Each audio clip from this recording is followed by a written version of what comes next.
I didn't really write that much. I didn't write anything to speak, but I can only just speak from what I know and what I've been through in my past, well, my career now in radio. So basically, just first things first, how I began. I kind of was a late bloomer.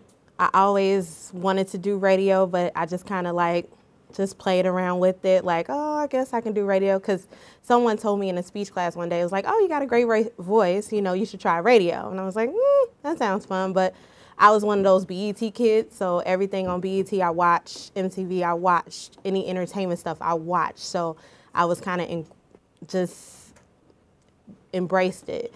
As a promotions coordinator, I basically deal with the promotion events. So if you see that Power 92 is going to be at Verizon Wireless this Saturday, I'm basically the one that sets up the street team. I make sure that they have the schedule of what's going on. Explain what a street team is. Oh, a street team is basically our promotions team. So you work in the promotions team, you're there representing the station. What I kind of tell my street team, you're the icing on the cake, because you're the only thing that people outside of the jocks that people see, and you represent the station. So you have to, be excited about the station that you're working for, know what's going on. You're kind of like their, how can I say it? I came up with an event that actually helped me get the job, came up with a big promotional event called Power to Change. And what we did, I presented that at my interview.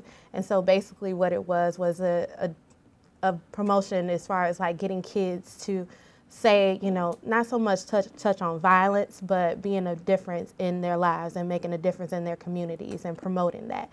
And we had a Twitter, Instagram contest, and we had T.I. come to their school. So coming up with the most promotional events like that to expand the company is basically what I do in a nutshell.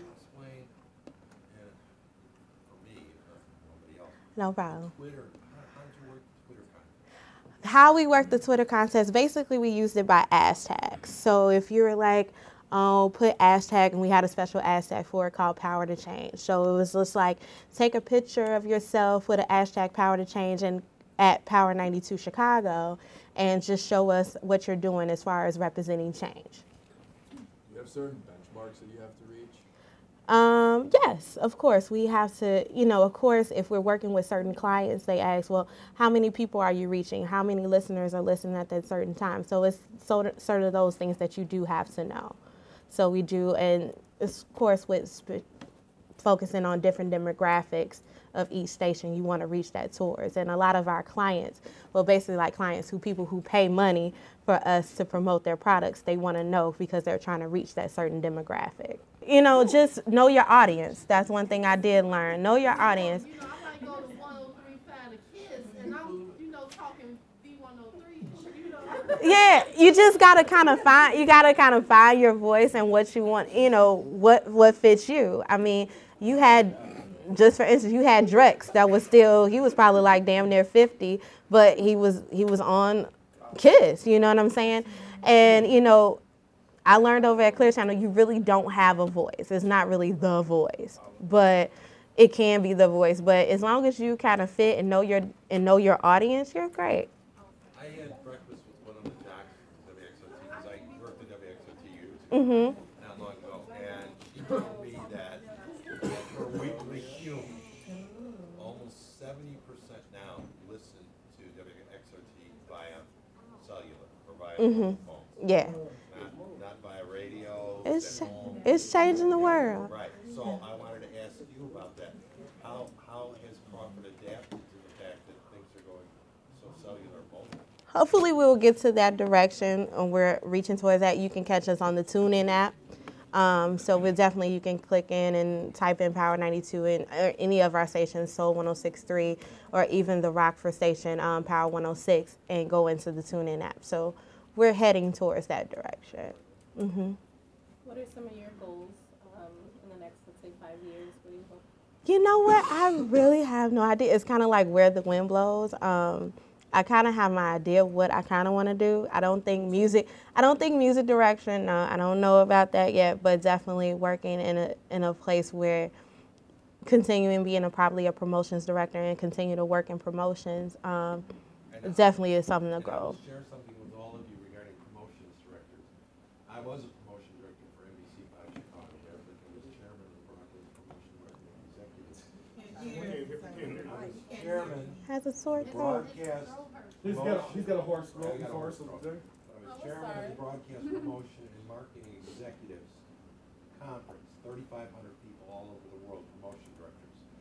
My point is this, when I started, it was almost 99%, 98%, 99% men. Promotion directors today, at least based on what I know, the majority are females. So it's a great opportunity for women because it's a great opportunity to move yourself up in management, becoming a promotions director. So that's definitely probably one of my goals, but still being in the promotion wise. I don't know if it will be in radio or will it be in TV, but still probably in more in promotions. Ebony, Yes. do me a favor. Explain to the class the importance of if you are when you're taking a class like this, and you know, so this is a year. You get radio and television. How important it is when you get that internship, even if it is in promotions. Oh, God. Your aspirations may be in programming. How do you transition? It's a way to do it. It's a way, you know, you make sure you handle what your main purpose is there first. Let's say if you get into the game and you're a promotions intern. Okay, you're a promotions intern. It's not what you're feeling you want to push towards more programming. You know, you're in the door, walk through it. You know, go and talk to somebody if you're talking to a jock, you know, if you're talking to sometimes if you're out on promotional events, and Devontae knows, like, hey, you know, I kind of want to get into radio. Can I do an air check with you? Talk to Devontae and say, you know, spend some time and set that time so you can be able to focus on other things so you can get the full glimpse of it. Either if you wanted to get into sales, radio sales, you know, talk to one of the 8 account executives that are there and just say, hey, I'm interested in sales, you know, can I spend some time out there with you? I mean, I know for me as a promotions coordinator, I'm loving if you want to expand more and learn more about the company. It's just that you're in the door, you know, use it. And that's what I was told my first day of the internship, you know, hey, you in here, you better make it worth its worth. When you're selecting interns, what are you looking for? What's the criteria that says, I'm hiring Devontae Stone or I'm hiring Bill Natale? What's the criteria? What's the thing that sets others apart? And you say, okay, I'm going to hire this one rather than that one. One thing I look for is that you know the station. You know, a lot of times you're in a situation, especially for our end, you know, they focus on power and they don't really know about the other stations or don't know a lot about the other jocks that's going on, because to me you're only looking at and you're focused on only one thing. When you're focusing on soul, you know what kind of demographic, you know what songs they play, you know what personalities we have or certain peak times or anything that's going on. All right, so if you could leave us, if you could leave us with something that, you know, that can help us career-wise just to keep in mind, motivational-wise, or just to, you know, as far as the radio industry, because like you said, it's small, but at the same time, you know, there's a lot of people that want Everybody to watching, do it. yeah. Everybody's watching, they want to do it. You know, what can you leave, you know, that we can take, that we can just keep your goal in mind on what you want to do. Have that in front of you, you know. My goal was to make sure I got a job. I ain't care what it was, I'm getting a job. So I did what I had to do to get my job and so I can still feel like every day is a new day. You know, every day I'm not feeling like I'm working. But, you know, just give it 110%, everything you do. Keep stuff, encouraging words to you. I mean, I ain't gonna lie, it was times I was getting on the bus crying. I don't know, because I felt stupid. And it was times that I felt like, oh my God, I'm really doing what I love to do. So I got a little emotional. But, you know, just keep your goals in